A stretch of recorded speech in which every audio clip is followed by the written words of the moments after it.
కామారెడ్డి జిల్లా రామారెడ్డి మండలం రెడ్డిపేట స్కూల్ తండా అటవీ ప్రాంతంలో పెద్ద పులి సంచారం కలకలం రేపుతోంది. గత కొద్ది రోజులుగా తండా శివారులో పులి సంచరిస్తున్నట్లుగా ప్రజలు చెబుతున్నారు. 2 రోజుల క్రితం ఓ ఆవుపై పులి దాడి చేసి చంపేసింది. ఆదివారం మరోసారి ఓ ఆవుపై దాడికి యత్నించగా ఆవు త్రుటిలో తప్పించుకుంది. ఆవు గొంతుపై తీవ్ర గాయమైంది. దీంతో రామారెడ్డి మండలంలోని స్కూల్ తండా, బట్టు తండా, జగదాంబు తండా ప్రజలు భయాందోళనకు గురవుతున్నారు. విషయం తెలుసుకున్న అటవీ శాఖ అధికారులు సంఘటనా స్థలానికి చేరుకొని ఆదివారం ఉదయం నుంచి సాయంత్రం వరకు పరిశీలించారు. ఒక ఆవును చంపిన తర్వాత మిగిలిన అవశేషాలు, పంజా గుర్తులు తదితర ఆధారాలను పరిశీలించిన అటవీ శాఖ అధికారులు పెద్ద పులి ఉన్నట్లుగా ధృవీకరించారు. ఈ సందర్భంగా అటవీ శాఖ అధికారులు, పోలీసులు రామారెడ్డి మండల ప్రజలు ప్రత్యేక జాగ్రత్తలు తీసుకోవాల్సిన అవసరం ఉందని సూచించారు. దీంతో సిరికొండ, మాచారెడ్డి, ఇందల్వాయి, దర్పల్లి అటవీ ప్రాంతాలకు అతి సమీపంగా పెద్ద పులి వెళ్లడం జరిగిందని అటవీ శాఖ అధికారులు అడవిలో తిరుగుతూ పరిశీలించారు. ఆవుపై పెద్ద పులి దాడి చేయడంతో ఆగ్రహానికి గురైన ఓ రైతు ఆవుపై విషం చల్లాడు. ఒకవేళ పెద్ద పులి ఆవును తినేందుకు వస్తే విషప్రయోగం జరగడంతో పెద్ద పులికి ఏదైనా జరిగే అవకాశం ఉంటుందని అటవీ శాఖ అధికారులు అంటున్నారు. కానీ ఒక్కసారి దాడి చేసిన తర్వాత మళ్ళీ ఆవు దగ్గరికి పెద్ద పులి రాదని కూడా అటవీ శాఖ అధికారులు చెబుతున్నారు. 2 రోజులుగా అటవీ ప్రాంతంలో అటవీ శాఖ అధికారులు పెద్ద పులి కోసం గాలింపు చర్యలు చేపట్టారు.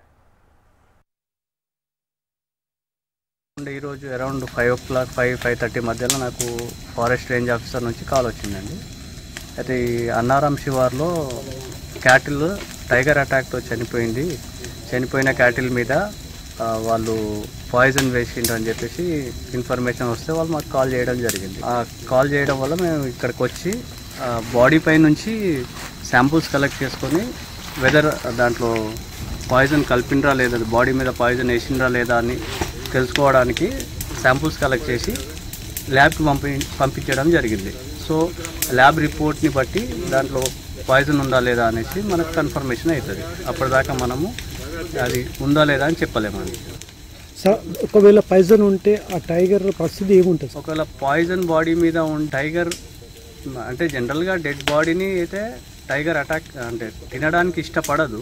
ఒకవేళ ఏదైనా ఆకలితో ఉండి అట్లాంటి సిచ్యువేషన్లో అయితే బాడీ మీద పాయిజన్ ఉండి టైగర్ దాన్ని తిన్నదనుకోండి, టైగర్ కూడా ఎఫెక్ట్ అయ్యే ఛాన్సెస్ ఫర్దర్ వాళ్ళు రెస్క్యూ చేస్తారు. టైగర్ని రెస్క్యూ చేసి ఇన్ఫర్మేషన్ ఇస్తారు. మాకు నిన్న సాయంత్రం ఇన్ఫర్మేషన్ వచ్చింది ఏంటంటే సిరికొండ రేంజ్లో టైగర్ మూమెంట్ ఉన్నది. ఇట్ ఎనీ టైం పక్కనే మాచారెడ్డి ఫారెస్ట్ ఉంటుంది కాబట్టి ఇక్కడ కూడా వచ్చే ఛాన్సెస్ ఉన్నాయనేది ఇన్ఫర్మేషన్ ఇచ్చినారు. So in the early morning ఈరోజు మా స్టాఫ్కి అందరికీ అలర్ట్ చేసి పంపించడం జరిగింది. అయితే ఇక్కడ వెరిఫై చేసిన తర్వాత ఈ అటవీ ప్రాంతంలో ఈ కంపార్ట్మెంట్ నెంబర్ 540లో ఒక క్యాటిల్ని కిల్ చేసినట్టుగా గుర్తించడం జరిగింది.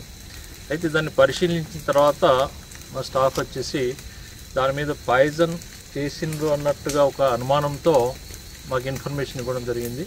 వెంటనే మేము వెటర్నరీ డాక్టర్ని పిలిచి చూపించడం జరిగింది.